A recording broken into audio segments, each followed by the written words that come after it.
deuxième vidéo de la journée. On va regarder le slide suivant.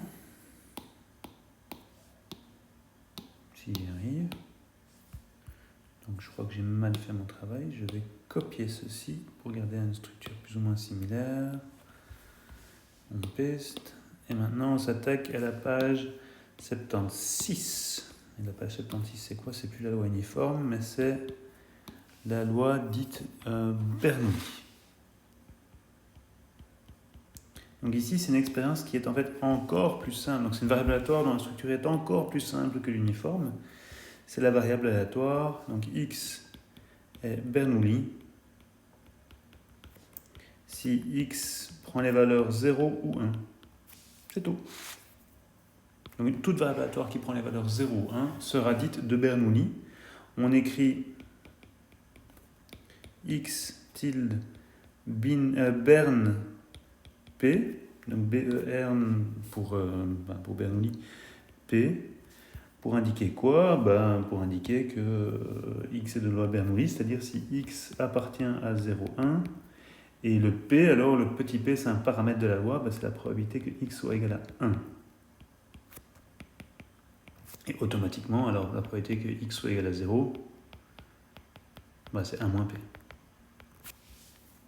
Donc ça c'est la définition d'une loi Bernoulli. Donc si j'écris x tilde Bern P, je signifie qu'on a une variable aléatoire qui prend les valeurs 0 ou 1, toujours que 0 ou 1. Et elle prend la valeur 1 avec probabilité P. Le P ici c'est bien ce P là, c'est la probabilité d'avoir un 1. Donc on peut vérifier, c'est totalement idiot à vérifier ici. P, si je prends la somme sur toutes les valeurs possibles des P de x égale J, J il vaut soit 0 soit 1. Ça me fait donc la probabilité que x soit égal à 0 c'est 1 moins P, plus la probabilité que x soit égal à 0 ça fait P, ça fait bien 1, donc ça c'est un check. On calcule l'espérance de x, ici comme il ne se passe presque rien c'est facile, donc ça fait 0 fois la probabilité que x soit égal à 0, plus 1 fois la probabilité que x soit égal à 1, ce qui fait donc P. La variance de x, ça va être l'espérance de x carré moins l'espérance de x au carré. L'espérance de x carré, je vous laisse y réfléchir, mais ça fait P. L'espérance de x au carré, ça fait P carré. Et donc, ça nous fait P fois 1 moins P.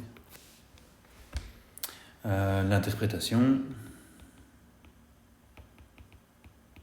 c'est facile, c'est x encode toute expérience pouvant se solder par un échec ou, donc l'échec ce serait x égale 0 ou un succès x égale 1.